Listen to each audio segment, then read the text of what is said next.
Welcome my dear friends. তো friends, এখন আমরা এই ভিডিওতে খুবই গুরুত্বপূর্ণ কিছু অঙ্ক নিয়ে আলোচনা করব। আশা করি প্রত্যেকের ভালো লাগবে। তার আগে দু একটি গুরুত্বপূর্ণ কথা শেয়ার করে নিই। ম্যাথ 0 টু হিরো কোর্সে যদি ভর্তি হতে চাই এই নম্বরে কন্ট্যাক্ট করতে পারো। এটা অঙ্কের স্পেশাল একটি কোর্স, সম্পূর্ণ ভিন্ন এবং ইউনিক পদ্ধতিতে অঙ্ক করানো হবে। সমস্ত রকমের স্টুডেন্টের জন্য এই কোর্স উপযোগী। ওকে, এইটার এডমিশন ফি 499 টাকা এবং মাসিক বেতন 99 টাকা। মাসিক বেতন দিয়ে তুমি যতদিন খুশি ক্লাস করতে পারো। ওকে, চলো আসো আজকের প্রথম প্রবলেম। হ্যাঁ, 5টি চেয়ারের ক্রয় মূল্য 2টি টেবিলের ক্রয় মূল্যের সমান। ওকে, প্রতিটি টেবিল 400 টাকা ধরে বিক্রি করলে 14.2/7% লাভ হয়। প্রতিটি চেয়ার কত টাকা ধরে বিক্রি করলে 20% লাভ হবে? আসো খেয়াল করো, কাকে টার্গেট করি বলো দেখি? টেবিলকে। টেবিলের কি দেওয়া আছে বলো দেখি, মন দিয়ে শোনো। বিক্রয় মূল্য দেওয়া আছে কত টাকা বলো দেখি, খেয়াল করো। 5টা চেয়ার 2টা টেবিলে 5টা চেয়ারের ক্রয় মূল্য 2টা টেবিলের ক্রয় মূল্য সমান। এটারে কাজে লাগাবো বস। আগে দেখো এখানে বিক্রয় মূল্য দেওয়া আছে, টেবিলের বিক্রয় মূল্য কত দেওয়া আছে? 400 টাকা। চলো এখান থেকে আমরা কি বার করার চেষ্টা করি বলো দেখি ভাই? ক্রয় মূল্যটা বার করার চেষ্টা করি, রাইট? তাহলে ক্রয় মূল্য কিভাবে বার করবে? এই ফ্র্যাকশনটাকে যদি বানাও 14.2/7% মানে ফ্র্যাকশন ভ্যালু কত? 1/7, তাই না? 14 সমস্ত 2/7% মানে ফ্র্যাকশনাল 1/7। তোমরা জানো ভাঙিয়ে পার্সেন্ট তুলে নিচে 180 এইভাবে আসে, তাই না? কয়েকটা মনে রাখতে হবে। এটার মানে ক্রয় মূল্য হচ্ছে 7 ভাগ, আর বিক্রয় মূল্য কত? লাভ হচ্ছে না, 7 আর 1 যোগ করো, তার মানে বিক্রয় মূল্য হচ্ছে 8 ভাগ, রাইট? খেয়াল করো, তাহলে বিক্রয় মূল্য 8 ভাগ, 8 এর ভ্যালু তো 400। ডাইরেক্ট যদি করো কিভাবে করো? 8 এর ভ্যালু যদি 400 হয়, 400, ওকে, তাহলে বিক্রয় মূল্য 8 ভাগ, 8 এর ভ্যালু যদি 400 হয়, তাহলে ক্রয় মূল্য কত ভাগ? ক্রয় মূল্য হচ্ছে 7 ভাগ, 7 এর ভ্যালু কত? হ্যাঁ, ক্যান্সেল করলে কত হয় বলে দিকে বস? 50, 7 দিয়ে 50 সে গুণ করো, 350 টাকা, রাইট? তাহলে প্রতিটা টেবিলের ক্রয় মূল্য কত হলো বলো দেখি? 350 টাকা, রাইট? এবার প্রশ্নের ভাষা অনুযায়ী কি বলছে? 5টা চেয়ারের ক্রয় মূল্য, 5টি চেয়ারের ক্রয় মূল্য সমান সমান 2টি টেবিলের ক্রয় মূল্য। প্রতিটি টেবিলের ক্রয় মূল্য কত? 350 টাকা, তাই না?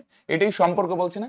একটা টেবিলের দাম 350 টাকা, তাহলে 2টি টেবিলের দাম 2 গুণন 350, আর 5টি চেয়ারের দাম 5 গুণন চেয়ারের দাম জানি না, এই সিম্বল দিয়ে প্রকাশ করলাম। হ্যাঁ, তাহলে বলে দেখি 5 দিয়ে যদি ক্যান্সেল করো তার মানে কত হয়? 70। 5টি চেয়ার সমান সমান 2টি টেবিল, টেবিলের দাম 350 টাকা, গুণ করলে 140 টাকা। তার মানে প্রতিটি চেয়ারের ক্রয় মূল্য কত হলো বলো দেখি? 140 টাকা। বুঝা গেল? টেবিলের দাম যদি হয় কেনা দাম 350 টাকা, এই সম্পর্ক থেকে বার করলাম চেয়ারের কেনা দাম 140 টাকা। এবার কত টাকায় বিক্রি করলে 20% লাভ হবে? 20% এর ফ্র্যাকশন ভ্যালু কত বলে দেখি ভাই? 20% এর ফ্র্যাকশন ভ্যালু হচ্ছে 1/5। তার মানে কেনা দাম যদি 5 ভাগ হয়, তাহলে বিক্রয় মূল্য কত ভাগ হবে? 6 ভাগ, তাই না? 1 ভাগ লাভ। তাহলে খেয়াল করো, হ্যাঁ, তাহলে এটা আর বিক্রয় মূল্য কত হবে? কেনা দাম 5 ভাগ, এটা ক্রয় মূল্য না? চেয়ারের ক্রয় মূল্য 5 ভাগ, 5 এর ভ্যালু যদি কত হয়? 140 হয়, তাহলে বিক্রয় মূল্য বার করবো 6 ভাগ, 6 এর ভ্যালু কত? তাহলে 5 দিয়ে এটারে যদি ভাগ করো, 5 দুগুণে 10 থাকবে 4, 40, 5 8 40, তাই না? 5 এর ভ্যালু 140, 1 এর ভ্যালু 68, তাহলে 6 এর ভ্যালু 6 দিয়ে গুণ করো, কত হয়? 168 টাকা, ঠিক না? তাহলে প্রতিটি চেয়ারের বিক্রয় মূল্য কত হবে বলে দেখি? 168 টাকা। খুবই সিম্পল অঙ্ক, শুধু একটু পেঁচিয়ে দিয়েছে। প্রতিটা টেবিলের বিক্রয় মূল্য 400 হলে ক্রয় মূল্য 350, তাহলে চেয়ারের ক্রয় মূল্য কত টাকা? 140 টাকা, বিক্রয় মূল্য 168, রাইট? আসো, একটি ভাগ অঙ্কে ভাগফল ভাগশেষের 4 গুণ এবং ভাজক ভাগশেষের 2/5 গুণ। ভাগফল কত দেওয়া আছে? 20 দেওয়া আছে। তাহলে ভাগফল 20, এটা কি বলছে বলে দেখি? ভাগশেষ। হ্যাঁ, ভাগশেষকে, ভাগশেষ ইংরেজিতে রিমাইন্ডার, তাই না? আর দিয়ে সিম্বল দিয়ে প্রকাশ করলাম। ভাগশেষের কত গুণ বলে দেখি? 4 গুণ। 4 দিয়ে এটাকে ভাগ করো, 4 5 20, তাহলে ভাগশেষ বা রিমাইন্ডার কত হয়ে গেল বলে দেখি? 5। আরেকটা কি বলছে? ভাজক ভাগশেষের, ভাজক, আচ্ছা বাংলা দিয়ে প্রকাশ করি। ভাজক মানে বুঝে তো, যেটা দিয়ে ভাগ করায়। মনে করো সিম্পল একটা এক্সাম্পল দিই, 3 দিয়ে 16কে ভাগ করলে 3 5 15 থাকবে 1। এটাকে বলে ভাজক, এটা হচ্ছে ভাগফল, আর এটাকে বলা হয় ভাজ্য, আর এটা ভাগশেষ, রাইট? চলো, তাহলে ভাজক কত বলছে বলে দেখি? ভাজক হবে ভাগশেষের, ভাগশেষ মাত্র কত বার করলে? রিমাইন্ডার বা ভাগশেষ 5, এর কত গুণ? 2/1/5, ভাঙালে কত? 5 দুগুণে 10 যোগ 1, 11/5, তার মানে ক্যান্সেল করলে কত হয়? 11। এবার তোমরা জানো ভাজ্য ভাজক এদের মধ্যে একটা সম্পর্ক আছে, তাই না? ভাজ্য সমান সমান কি হয় সম্পর্কটা?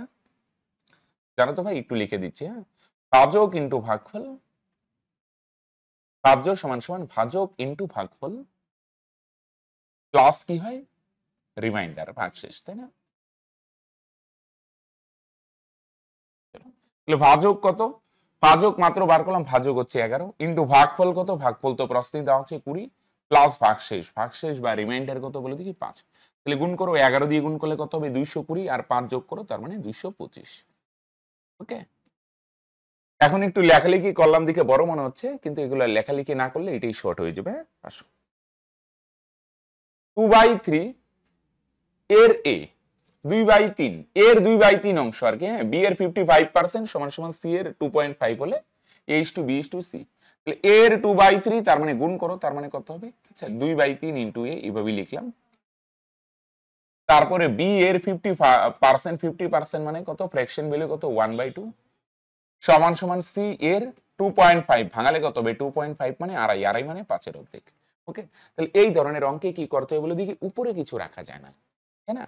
এটা রেশিও যদি করতে চাও না, রেশিও 2a/3 সমান সমান b/2 সমান সমান 5c/2। তাহলে এগুলো আর রেশিও করতে গেলে উপরের গুলো সরাবে। তাহলে উপরের গুলো সরাতে গেলে কি করবে, 2 আর 5 এর লসাগু কত হয় 10 না, প্রত্যেকটাকে নিচে 10 দিয়ে গুণ করো, এটাকেও 10 দিয়ে গুণ করো, এটাকেও 10 দিয়ে গুণ করো, রাইট? তাহলে 2 দিয়ে 10 কে ভাগ করো 5, আর এখানে 5 দিয়ে 10 কে ভাগ করো 2, তার মানে a বাই কত হচ্ছে বলো দেখি 15, b বাই কত হয় 10 দুগুণে 20, c বাই কত হয় 2 দুগুণে 4। তাহলে a b c রেশিও 15:20:4। কেউ যদি বলে না স্যার আমার আরো এক্সপ্লেন দরকার, কিভাবে রেশিও, এটা কিছু একটা ধরে নাও কেটে, তাহলে a এর মান 15 কে, b এর মান 20 কে, c এর মান 4 কে, রেশিও করলে কে কে ক্যান্সেল 15:20:4। তাহলে আমাদের এত এক্সপ্লেনের তো দরকার নেই, আমাদের অ্যান্সার দরকার। কত হয়ে গেল 15:20:4। সিম্পল কথায় মাঝখানে সমান সমান থাকলে উপরে কিছু রাখবে না, তাই উপরের গুলো লসাগু দিয়ে কোথায় গুণ করে দেবো বস, নিচে। একটি ব্যবসাতে এ এবং বি যথাক্রমে মোট মূলধনের 1/6 এবং 1/3 অংশ মোট সময়ের এত এত সময়ের জন্য বিনিয়োগ করে, বাকি মূলধন সি 1/2 অংশ সময়ের জন্য বিনিয়োগ করে, ব্যবসার শেষে এত টাকা যদি লাভ হয় তাহলে এ কত টাকা পাবে। হ্যাঁ, তাহলে এখানে খেয়াল করো এ বি সি, হ্যাঁ, এ কতটুক মূলধন বিনিয়োগ করে 6/1 আর বি কতটুক করে বলে দেখি 3/1 না, নিচের গুলো সমান করো, এটা 6 আছে তো 3/1 না, নিচেও 2 দিয়ে গুণ করলাম, উপরে 2 দিয়ে গুণ করলাম, হ্যাঁ, তাহলে 3 দুগুণে 6, উপরে 2 ওকে 2, রাইট? ঠিক করলাম কি ভাই?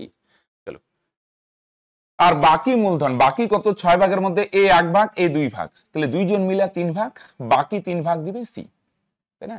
এ আর বি 2 আর 1 3 ভাগ, বাকি 3 ভাগ সি, 6 ভাগের 3 ভাগ কে দিবে সি। আর সময় কত, এর সময় কত সময়ের জন্য থাকে বলে দেখি, এর সময়টা হচ্ছে 1/6। হ্যাঁ, তাহলে লভ্যাংশের রেশিও যখন বার করবো না একবারে গুণ করবো, হ্যাঁ, মূলধন ইন্টু সময়, এর সময় কত বলে দেখি, এর সময় হচ্ছে 1/6 ইস্টু বি এর রেশিও কত, লভ্যাংশের মূলধন ইন্টু সময়, মূলধন 2/6 আর সময় কত ইন্টু 1/3, রাইট? আর সি এর মূলধনে তো আর সময় কত বলে দেখি, সি এর সময় বলছে 1/2, রাইট?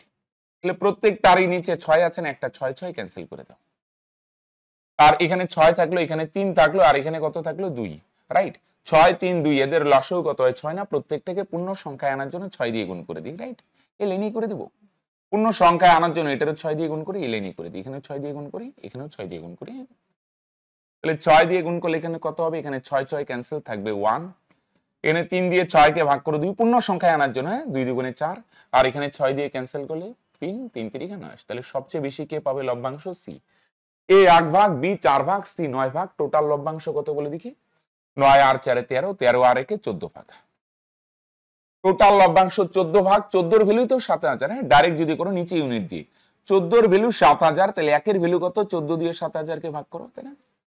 টোটাল লভ্যাংশ 14 ভাগ, 14 এর ভ্যালু যদি 7000 হয় তাহলে একের ভ্যালু কত, 7000/14। এবার বলছে এ কত পাবে, এ তো 1 ভাগ পাবে, একের ভ্যালু কত ইনটু 1, 1 না লিখলে হয়, ক্যান্সেল করো, তার মানে কত পাবে, এ 500 টাকা, তাই না? 14 এর ভ্যালু যদি 7000 হয় তাহলে এ পাবে 1 ভাগ, একের ভ্যালু কত হবে 500, রাইট? বুঝা গেল? তাহলে লভ্যাংশ মানে মূলধন ইনটু সময়, রাইট? চলো, একটি ক্লাবের সদস্যদের বয়স 30 বছর, পুরুষ সদস্যের বয়সের গড় হচ্ছে 34 বছর এবং মহিলা সদস্যের বয়সের গড় 26 বছর, পুরুষ সদস্যের হার কত? সিম্পল, জাস্ট আমরা কি করব, এলিগেশন। পুরুষের বয়স কত 24 34, আর মহিলাদের বয়স কত 26, আর ওভারঅল গড় কত, পুরুষ আর মহিলা মিলে টোটাল সবার বয়সের গড় কত, 30। এবার এলিগেশন দিলে এই দুইটার ডিফারেন্স এখানে 4:2 আর এই দুইটার ডিফারেন্স এখানে 4, তাহলে ক্যান্সেল করলে 1:1। পুরুষের সংখ্যা 1 ভাগ, মহিলার সংখ্যা 1 ভাগ, তাহলে বলছে পুরুষের সংখ্যা কত, টোটাল সদস্য কত 2 ভাগ, তাহলে 2 ভাগের মধ্যে পুরুষ আছে 1 ভাগ, তাহলে শতকরা আনার জন্য ইনটু 100, তার মানে ক্যান্সেল করলে কত হয় 50%, রাইট? 2 দিয়ে ক্যান্সেল করলে 50, তাই না? টোটাল সদস্য 2 ভাগ, 2 এর মধ্যে যদি 1 ভাগ পুরুষ থাকে তাহলে পার্সেন্টেজ কত হবে বলে দেখি ভাই, 50%, রাইট? 9 জন শিশু একটি কাজ 360 দিনে করে, 18 জন লোক ওই কাজটি 72 দিনে, আর 12 জন মহিলা ওই কাজটি 162 দিনে। আচ্ছা, প্রথমে শিশু বলছে, রাইট? চলো মনে করো আমরা ধরলাম একজন শিশু একদিনে এক্সটি চেয়ার তৈরি করে, শিশুটা কিছু একটা সিম্বল এক্স, আর মহিলা মনে করো ওয়াই, আচ্ছা পরে কি আছে লোক, আচ্ছা লোক মনে করো ওয়াই, খেয়াল করো, হ্যাঁ, আর মহিলাটা কি সিম্বল প্রকাশ করি, মহিলাটা মনে করো জেড। ওকে, চলো আগে এইভাবে আছে, এইভাবে রাখলাম, হ্যাঁ। তাহলে একজন শিশু যদি এক্সটি করে একদিনে, তাহলে 360 দিনে কয়টি করবে, 360 ইন্টু এক্স,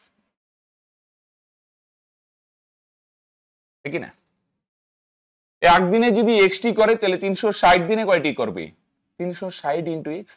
এবার এটা তো একজন শিশু, শিশু তো 9 জন, তাহলে 9 জন শিশু কয়টি বানাবে, 9 গুণন এত, তাই না? একদিনে এক্সটি, 360 দিনে 360 ইন্টু এক্স, 9 জন শিশু 9 দিয়ে গুণ, এটা হচ্ছে টোটাল কাজ। আর এবার লোক যদি বলো একজন লোক ওয়াইটি বানায়, তাহলে 72 জন লোক কত হবে, 72 ইন্টু ওয়াই, 72 দিনে 72 গুণনই হয়।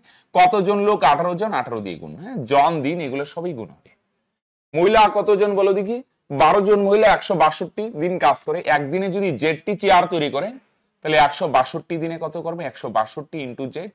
এবার এটা তো একজন মহিলা বানায়, তাহলে 12 জন মহিলা কত বানাবে, 12 গুণন এত, এটাও টোটাল কাজ, হ্যাঁ। সবগুলাই টোটাল কাজের পরিমাণ সমান করলাম, ঠিক না? শিশু যে বানাচ্ছে এটাও টোটাল কাজ, পুরুষ বানায় যেটা এটাও টোটাল কাজ, এটাও টোটাল কাজ, হ্যাঁ। চলো এবার আমরা যদি এটারে ছোট করি না ভাই, কত দিয়ে ছোট করা যায় বলো দেখি, 18 দিয়ে সবগুলো ছোট করা যায় মনে হয়, 18 দিয়ে ক্যান্সেল করো তো 20, কিনা 18 18 ক্যান্সেল, 18 দিয়ে ভাগ করো কত হয় 9, আরো ছোট করা যায় না, 9 দিয়ে ক্যান্সেল করা যায়, 9 9 দিয়ে 72 ভাগ করো 8, আর 9 ক্যান্সেল, আরো ছোট করা যায় কি, 4 দিয়ে যাবে, হ্যাঁ 4 দিয়ে, 4 5 20, 4 দুগুণে 8, 3 4 12, তার মানে 5x সমান সমান 2y সমান সমান 3z। 5 2 3 এদের লসাগু কত হয় 30 না, প্রত্যেকটাকে 30 দিয়ে ভাগ করো, পূর্ণ সংখ্যা আনার জন্য উপরে রাখা যাবে না, 5 2 3 এদের লসাগু 30 হয়, প্রত্যেকটাকে 30 দিয়ে ভাগ করে দাও। ওকে, উপরের গুলা লসাগু দিয়ে নিচে ভাগ, তার মানে x হচ্ছে 6, আর y এর ভ্যালু কত 15, আর z এর ভ্যালু কত বলে দেখি 30। তার মানে একজন শিশু কয়টি চেয়ার বানাবে, 6টি, আর একজন পুরুষ 15টি, আর একজন মহিলা 10টি, হ্যাঁ। টোটাল কাজ বলে দেখি, এখানে বার করলেই পাওয়া যাবে, হ্যাঁ। টোটাল কাজ কত, টোটাল কাজ 9 গুণন কাটাকাটির আগে কত ছিল, 360 ইন্টু এক্স, এক্স এর ভ্যালু কত 6, তাই না? ওকে, এবার এই কাজটা কে কে করবে বলে দেখি, টোটাল কাজকে কে করবে বলে দেখি, 4 জন লোক, তাহলে 4 জন লোক বলতে কিন্তু এটা 4 জন লোক কয়টা বানাবে, 4 15 60, একজন 15টি, 4 জন 60টি, 12 জন মহিলা 12 জন, তাহলে এটার 12 দিয়ে গুণ করো, তার মানে 120। ওকে, আর 10 জন শিশু 10 দিন কত বানাবে, একদিনে একজন 6টি, তাহলে 10 জন 60টি। ওকে, তাহলে খেয়াল করো 4 জন লোক, 12 জন মহিলা, আর 10 জন শিশু, টোটাল কয়টি চেয়ার বানাচ্ছে, 60 60 120, আর 120 কত 240টি, তাহলে 240টি চেয়ার, আমরা ধরলাম কাজটা চেয়ার বা যে কোনো 240 ইউনিট কাজ করতে যদি একদিন লাগে, তাহলে এত ইউনিট কাজ করতে কত দিন লাগবে, এটাকে ভাগ করে দাও, হ্যাঁ।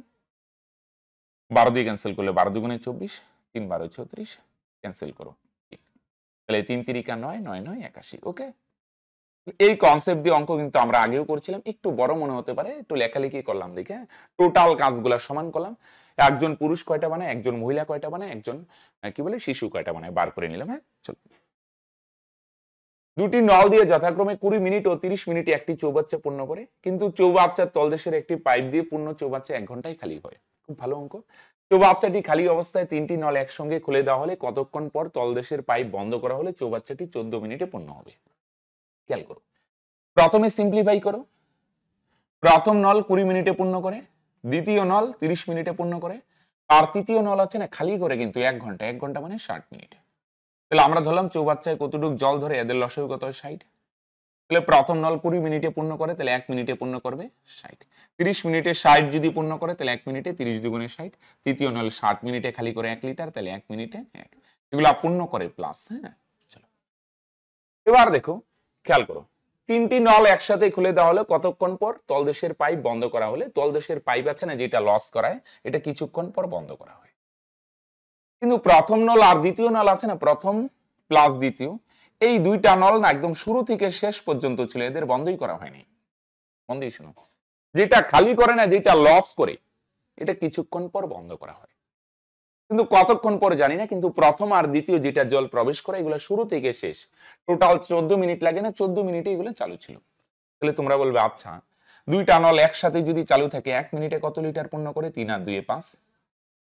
তাহলে 5 লিটার যদি 1 মিনিটে পূর্ণ করে, তাহলে 14 মিনিটে কত লিটার পূর্ণ করে? 5 14 70 লিটার। রাইট, 1 মিনিটে যদি 5 লিটার পূর্ণ করে, তাহলে 5 14 কত লিটার পূর্ণ হয়? 70 লিটার। এবার দেখো তো হিসাবটা কেমন দাঁড়ালো। চৌবাচ্চায় জল ধরেই 60 লিটার, তাহলে আর 70 লিটার কিভাবে প্রবেশ করে? অ্যাকচুয়ালি খেয়াল করো, চৌবাচ্চায় যেখানে 60 লিটার জল ধরে, এরা নাকি 70 লিটার পূর্ণ করে। এটার কারণ হচ্ছে অ্যাকচুয়ালি এই দুইটা নল তো 70 লিটার পূর্ণ করে, ওকে 10 লিটার বেশি পূর্ণ করে। কেন? ওই যে তৃতীয় নলটা আছে না, তৃতীয় নলটা এটা কিছুক্ষণ চালু ছিল না, ওইটা লস করায় না। অ্যাকচুয়ালি তৃতীয় নলটা তার মানে 10 লিটার খালি করে, তাই না? তাহলে 60 লিটার পূর্ণ হয়, তাই কি না? এই দুইটা 70 লিটার প্রবেশ করে আর 10 লিটার বেরিয়ে যায়। কেন? ওই যে তৃতীয় নলটা প্রথমে কিছুক্ষণ চালু ছিল না, তার মানে নিশ্চয়ই তৃতীয় নলটা 10 লিটার জল খালি করছে, তাই না? এক্সট্রা কতটুকু পূর্ণ করলো? 10 লিটার। এই দুইটা নল 10 লিটার এক্সট্রা পূর্ণ করলো। কেন? কারণ এই 10 লিটারটা কেন এক্সট্রা পূর্ণ করলো? কারণ তৃতীয় নল যে 10 লিটার খালি করছে, তাই কি না? তো এই তৃতীয় নলে 10 লিটার খালি করতে কত মিনিট লাগবে? 1 লিটার খালি করে 1 মিনিটে, 10 লিটার খালি করে 10 মিনিটে।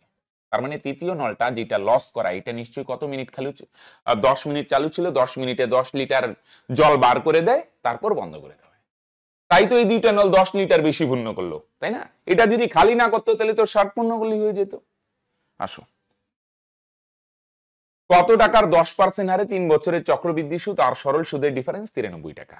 তাহলে খেয়াল রাখবে, 2 বছরে যদি বলে না, 2 বছরের চক্রবৃদ্ধি সুদ আর সরল সুদের ডিফারেন্স কত হয়? পিআরএস করে। রিসেন্ট কিন্তু এই কনসেপ্ট থেকে প্রচুর প্রবলেম আসছে ভাই। হ্যাঁ, চক্রবৃদ্ধি সুদ আর সরল সুদের ডিফারেন্স, তুমি যদি রিসেন্ট পরীক্ষার প্রশ্ন দেখো, প্রত্যেক পরীক্ষায় এই টাইপ থেকে কিন্তু প্রশ্ন আসছে। লাস্ট যে ডব্লিউবিপি কনস্টেবলের প্রিলিমিনারি ছিল, সেখানে ছিল 2 বছরের চক্রবৃদ্ধি সুদ আর সরল সুদের ডিফারেন্স। 3 বছর থেকেও থাকতে পারে। তো 3 বছরের চক্রবৃদ্ধি সুদ আর সরল সুদের ডিফারেন্সটা হচ্ছে ভাই পিআরএস স্কয়ার ইনটু 3+r। ওকে, P R square into 3+r। তাহলে পি তো পি আমরা জানি না মূলধন, আর মানে কত? আর মানে পার্সেন্ট, 10% এর ফ্র্যাকশন ভ্যালু কত হয়? 1/10। তাহলে স্কয়ার করলে 1/100। তাহলে 3 যোগ আর এর মান, আর এর মান কত? 1/10। তার মানে কত হয় বলো দেখি? P into 1/100। আর এখানে কত হয়? 10 হবে, আর উপরে কত? 3 10 30 যোগ 1 31/10। এটা 3 বছরের চক্রবৃদ্ধি সুদ আর সরল সুদের ডিফারেন্স, আর প্রশ্নের ডিফারেন্স কত বলছি? 93, রাইট? 31 দিয়ে যদি এটাকে ক্যান্সেল করো, তার মানে কত হবে? 3। তাহলে এটা গিয়ে ওই পারে গুণ হবে, 100 আর 10 1000, 1000 আর 3 গুণ করলে তার মানে পি এর ভ্যালু কত হয়ে যাবে? 3000 টাকা, তাই না? 1000 গিয়ে 3 এর সাথে গুণ হবে, তার মানে বলো মূলধন কত টাকা বলো দিকে বস? 3000 টাকা, রাইট? আসো, একটি বাক্সে 50 পয়সা ও 25 পয়সা মিলিয়ে মোট 49 টাকা আছে। বাক্সে মোট কত টাকা, কতগুলি মুদ্রা আছে? 140টি। এটা আমরা এলিগেশন দিয়ে করি। দুই রকমের মুদ্রা আছে, 50 পয়সা আর একটা কি 25 পয়সা। দুইটা মিলিয়ে কত টাকা? 49 টাকা। 50 পয়সার নিচে কি লিখবো? টোটাল 140টি মুদ্রা না? 140টি মুদ্রাই যদি 50 পয়সার হতো, তাহলে কত টাকা হতো? তাহলে জানো, দুইটা কয়েনে 1 টাকা, 140টাই যদি 50 পয়সার কয়েন হয়, তাহলে কত টাকা হবে? 2 দিয়ে 140কে ভাগ করে 70 টাকা। আবার 140টাই যদি 25 পয়সার কয়েন হয়, তাহলে কত টাকা? এটা এখানে বসাবো। হ্যাঁ, দুইটা কয়েন, টোটাল টাকা মাঝখানে, সবগুলা 50 পয়সার হইলে এটা এখানে দিব। আর সবগুলাই যদি 25 পয়সার হয়, 4টা 25 পয়সা 1 টাকা, তাহলে 4টা কয়েনে 1 টাকা, তাহলে 140টা কয়েনে কত হবে? 4 দিয়ে যদি 140কে ভাগ করো, 3 4 12, 2 4 5 করি, কত হয়? 35 টাকা, তাই না? সবগুলাই যদি 25 পয়সার কয়েন হয়, তাহলে 35 টাকা হতো। এলিগেশন দিলে এই দুইটার ডিফারেন্স এখানে 14, আর এই দুইটার ডিফারেন্স কত এখানে বলো দেখি ভাই? 21 হয় না? রাইট। ক্যান্সেল করো, 7 দুগুণে 14, 3 7 21, তার মানে 50 পয়সার কয়েন 2 ভাগ, 25 পয়সার কয়েন 3 ভাগ। টোটাল কয়েনের সংখ্যা কত 5 ভাগ, তাহলে 5 এর ভ্যালু তো 140, তাই কি না? 5 এর ভ্যালু 140, তাহলে বার করতে বলছে 50 পয়সার কয়েন কত। 50 পয়সার কয়েনের সংখ্যা 2 ভাগ, 2 এর ভ্যালু কত, তাই না? এটার ভাগ করে কত হয় 5 দুগুণে 10, 5 8 40, তার মানে 28 দুগুণে 56টি। তাহলে 50 পয়সার কয়েন কয়টি আছে 56টি, আর বাকিটা কিসের কয়েন 25 পয়সার কয়েন, তাই না? তাহলে এই রকম প্রবলেম যদি থাকে দুই রকমের কয়েন তোমরা খুব সহজেই এলিগেশন দিয়ে করতে পারো। 225 মিটার এবং 48 মিটার পরিমাপের, মানে এটা লম্বা বা দৈর্ঘ্য এটা চওড়া একটি আয়তকার অংশকে বাঁধাতে সর্ববৃহৎ বর্গাকার মাপের কতগুলি টালি লাগবে। তাহলে একটা আয়তকার অংশকে বাঁধাতে সর্ববৃহৎ মানে টালিগুলো যেন সবচেয়ে বড় হয়, তাহলে টালির সংখ্যা বার করতে গেলে না প্রথমে টালির বাহু বার করে নিবে। বাহু কত হবে বলে দেখি? এরকম আয়তকার অংশে টালি বসানো হবে, টাইলস বসানো হবে, বাহুটা হবে এদের দৈর্ঘ্য আর প্রস্থের গসাগু। গসাগু কেন সবচেয়ে বড় বলছে না, সবচেয়ে বড় বৃহত্তম বলে গসাগু। তাহলে এদের গসাগু কত হয় বলে দেখি? 225 আর 48 এর গসাগু এমন একটা সংখ্যা যেটা দিয়ে দুইটাকে ভাগ করা যায়, তাহলে তোমরা বলবে 3। 3 দিয়ে এটাকেও ভাগ করা যায় 75, 3 দিয়ে এটারে ভাগ করলে কত হয় 16। আর তো যায় না, তার মানে গসাগু কত হচ্ছে 3। তাহলে বাহুর সংখ্যা যদি 3 হয় তাহলে কতগুলা টালি লাগবে? টোটাল এরিয়া কত? লম্বা হচ্ছে 285 ইন্টু চওড়া কত 75, টোটাল 75 তো না 48। টোটাল এরিয়াকে আমরা টালির ক্ষেত্রফল দিয়ে ভাগ করব। টালির ক্ষেত্রফল কত বলে দেখি? টালির ক্ষেত্রফল লম্বাও 3 ইন্টু চওড়াও 3, 3 দিয়ে ভাগ করো 16, 3 দিয়ে ভাগ করো 75। তাহলে এই ধরনের অঙ্কে গসাগু যদি ভাগ করো না, অ্যাকচুয়ালি এই যে এই দুইটা গুণ করলেই আনসার বেরিয়ে আসবে, তাই না? 16 আর 75 গুণ করো, 5 16 80 থাকবে 8, 7 16 112 আর 8 20, তার মানে 1200টি, রাইট? টোটাল এরিয়াকে টালির ক্ষেত্রফল বা টাইলসের ক্ষেত্রফল দিয়ে ভাগ করবে, তাহলে এই টালির সংখ্যা বেরিয়ে আসবে, রাইট? এবার দেখো 11 নম্বরে কি বলছে? একটি ত্রিভুজাকৃতির ক্ষেত্রে বাহু তিনটির দৈর্ঘ্য 15 মিটার, 20 মিটার, 25 মিটার। প্রতি বর্গ মিটার 5 টাকা হিসেবে বাগানে চারা লাগাতে কত টাকা খরচ হবে? তো একটা বাহুগুলা দেখে একটা জিনিস খেয়াল করতে পারছো? তিনটা বাহু 15 20 25, একটা জিনিস খেয়াল রাখবে, হ্যাঁ? 15 20 25 এটা সমকোণী ত্রিভুজ। দেখো কি করে আমি বুঝলাম সমকোণী ত্রিভুজ? দেখো এগুলো আর রেশিও করো তো, 5 দিয়ে সবগুলারে কাটো, 3 5 15, 4 5 20, 5 5 25। হ্যালো, বাহুগুলা রেশিও 3 4 5 হয়, তাহলে বাহুগুলা রেশিও যদি 3 4 5 হয়, 5 12 13 7 24 25, এগুলো কি সমকোণী ত্রিভুজের বাহুর রেশিও না? যেহেতু বাহুগুলা রেশিও 3 4 5, তার মানে এটা সমকোণী ত্রিভুজ, রাইট? তাহলে সমকোণী ত্রিভুজের ক্ষেত্রফল বার করার সূত্র হাফ ইন্টু ভূমি, ভূমি কত 20 ইন্টু উচ্চতা, উচ্চতা মানে লম্ব, লম্ব কত 15। তাহলে ক্যান্সেল করো 10, তার মানে 150 বর্গ মিটার, রাইট? এবার এটার এরিয়া হচ্ছে 150 বর্গ মিটার, বলছে 1 বর্গ মিটারে কি হবে? চারা লাগাতে 5 টাকা খরচ হয়, তাহলে 150 বর্গ মিটারে কত খরচ হবে? 5 দিয়ে গুণ করো, গুণ করলে কত হয়? 750 টাকা, তাই না? 1 বর্গ মিটারে যদি 5 টাকা খরচ হয়, তাহলে 150 বর্গ মিটারে বস 5 দিয়ে গুণ কর, তার মানে কত হবে অ্যান্সার? 750, রাইট? চল, একটি রম্বসের পরিসীমা হচ্ছে, রম্বস মানে বুঝো তো ভাই 4 বাহুর সমান, হ্যাঁ?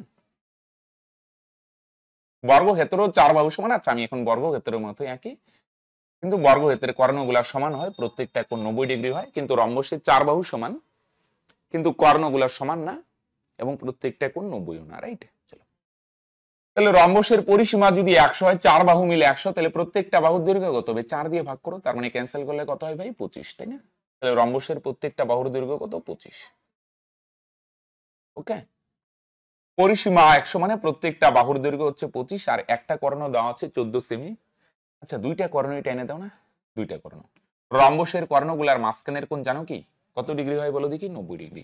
টোটাল কর্ণ যদি 14 হয়, তার মানে অর্ধেকটা কত হবে? 7। তাহলে রম্বসের কর্ণের মাঝখানের কোণ যদি 90 ডিগ্রি হয়, তাহলে ট্রিপলেট খাটবে। ট্রিপলেট বলতে একটা বাহু 7 আর একটা বাহু 25 হলে আরেকটা বাহু কত হবে? 24। তাহলে এইটা যদি 24 হয়, তাহলে অপর কর্ণটা টোটালটা কত হবে বলতে? টোটাল অপর কর্ণ কত হবে? বুঝতে পারলে ভাই? পরিসীমা 100 হলে বাহু 25, কর্ণ 14 হলে অর্ধেকটা 7, এটা 7 এটা 25 হলে সমকোণী ত্রিভুজ না? তাহলে 24 হবে, 7 24 25। এবার এটা যদি 24 হয়, তাহলে টোটাল কর্ণের দৈর্ঘ্য 24 এর ডাবল কত? 48। ক্লিয়ার?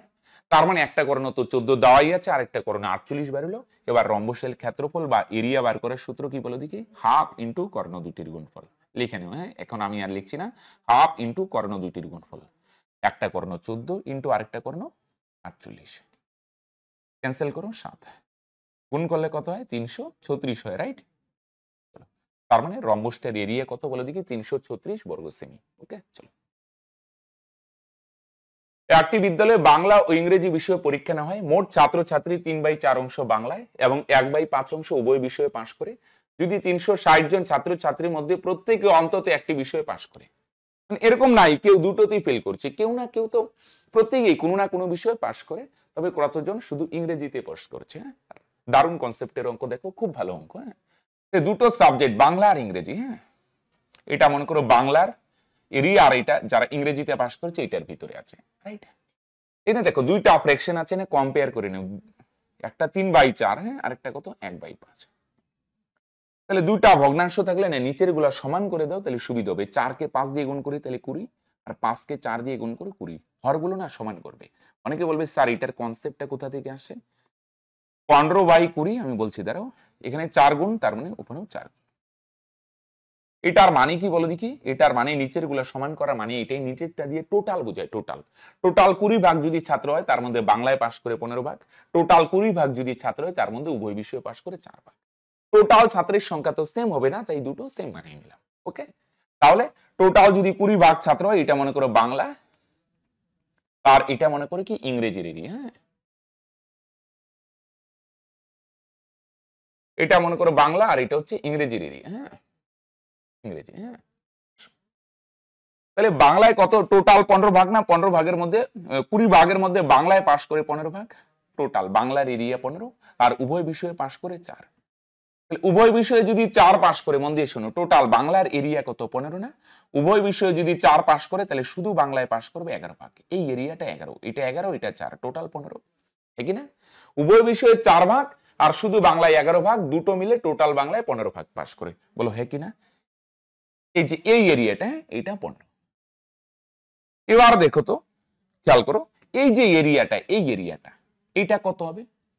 3 রকমের পাস হবে। উভয় বিষয়ে 4 ভাগ, শুধু বাংলায় 11 ভাগ, এই দুইটা মিলে কত পাস করছে? 15 ভাগ। তাহলে শুধু ইংরেজিতে কত পাস করবে? বাকি 5 ভাগ। স্যার কেন? টোটাল 20 ভাগ না, শুধু বাংলায় 20 ভাগ, উভয় বিষয়ে 4 ভাগ 15 ভাগ, বাকি 5 ভাগ শুধু ইংরেজিতে। ওকে, তাহলে শুধু ইংরেজিতে পাস করছে কত ভাগ বলো দেখি? 5 ভাগ। এই 5-এর ভ্যালু কত হবে? খেয়াল করো, টোটাল ছাত্র সংখ্যা কত ভাগ? 20 ভাগ না, টোটাল ছাত্র সংখ্যা 20 ভাগ, যাতা টেকনিক 20-র ভ্যালুই কত? 360। 20-র ভ্যালু যদি 360 হয় তাহলে শুধু ইংরেজিতে পাস করে 5 ভাগ, 5-এর ভ্যালু কত? 0 0 ক্যান্সেল, 2 দিয়ে ভাগ করো 18, তাহলে 5 18 কত হয়? 90। ওকে, তাহলে শুধু ইংরেজিতে পাস করে 90 জন, বুঝা গেল? টোটাল 20 ভাগ না, 20-র ভ্যালু যদি 360 হয়, 1-এর ভ্যালু 18, শুধু ইংরেজিতে পাস করে 5 ভাগ, 5-এর ভ্যালু 5 18 90, রাইট? চলো এবার দেখো 14 নম্বরে কি বলছে? এক ব্যক্তি মোট যাত্রাপথের 3/4 অংশ ঘন্টায় 60 কিমি বেগে এবং বাকি দূরত্ব ঘন্টায় 80 কিমি বেগে অতিক্রম করে, তার মোট সময় এত ঘন্টা লাগলে তার মোট যাত্রাপথের দূরত্ব কত? তাহলে প্রথমে কতটুক যায়? 3 ভাগ যায়, 3 ভাগ। হ্যাঁ, তখন তার বেগ কত ছিল? 60 কিমি পার ঘন্টা। আর বাকি 1 ভাগ দূরত্ব যায় না, তখন তার বেগ কত ছিল? 80 কিমি পার ঘন্টা, রাইট? তাহলে প্রথমে যায় একটা বেগে আর বাকি দূরত্ব যায় একটা বেগে। একটা কাজ করি, টোটাল সময় দেওয়া আছে তো, এক কাজ করি, একটু বীজগণিতে চলে যাই। এটা 3x, এটা 1x বাই x। তাহলে 3x কিমি যেতে কতটুকু সময় লাগবে? দূরত্ব বাই বেগ, বেগ হচ্ছে 60, প্লাস পরে আরো x কিমি যায়, x কিমি যেতে কতটুকু সময় লাগবে? দূরত্ব বাই বেগ, বেগ হচ্ছে কত ভাই? 80, ক্যান্সেল করো তো 20, 20 আর 8-এর লসাগু 80 হবে, ভাগ করলে 4 4x, এখানে 80 80 সেম, তাহলে থাকবে x, তার মানে উপরে 5টা x আর নিচে 80, এটা হচ্ছে টোটাল সময়, তাই না? ক্যান্সেল করলে 16। আর প্রশ্নে টোটাল সময় কত দেওয়া আছে? 15। তাহলে x এর ভ্যালু কত হবে? 16 আর 15 যদি গুণ করো 80, 16 কে 16 আর 8 এ 24, 240। তাহলে x এর ভ্যালু যদি 240 হয়, টোটাল দূরত্ব প্রথমে 3x পরে x, তার মানে টোটাল দূরত্ব 4x, তাই না? 4 ইনটু x এর ভ্যালু কত? 240, তার মানে গুণ করলে 960, ঠিক না?